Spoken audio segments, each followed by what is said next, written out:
Saudi আরব সহ মধ্যপ্রাচ্য ও বিশ্বের বিভিন্ন দেশে উদযাপিত হচ্ছে পবিত্র ঈদ উল আজহা। এদিকে ঈদের আনন্দ থেকে বঞ্চিত ফিলিস্তিনের গাজাবাসী।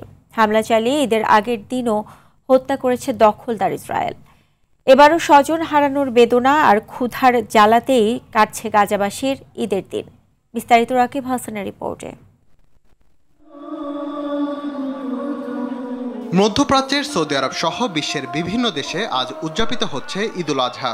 সৌদি আরবের মক্কায় অনুষ্ঠিত হয় সবচেয়ে বড় ঈদের জামাত। বিভিন্ন দেশের লাখ লাখ মুসল্লির সঙ্গে নামাজে শরিক হন প্রবাসী বাংলাদেশিরাও।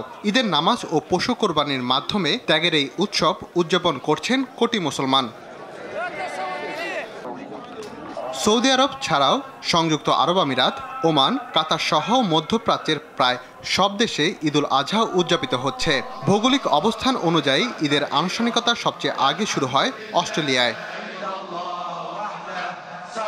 এছাড়াও ঈদ উদযাপিত হচ্ছে ইন্দোনেশিয়া, মালয়েশিয়া, ব্রুনেই, তুরস্ক, যুক্তরাজ্য, Germany, France, Italy, Netherlands, Norway, Sweden, যুক্তরাষ্ট্র ও কানাডা সহ আরও বেশ কয়েকটি দেশে। ঈদের আনন্দ থেকেও বঞ্চিত ফিলিস্তিনের গাজাবাসী। ঈদ দেখা হলো না ফিলিস্তিনের গাজায় ৩৭ জন মানুষের।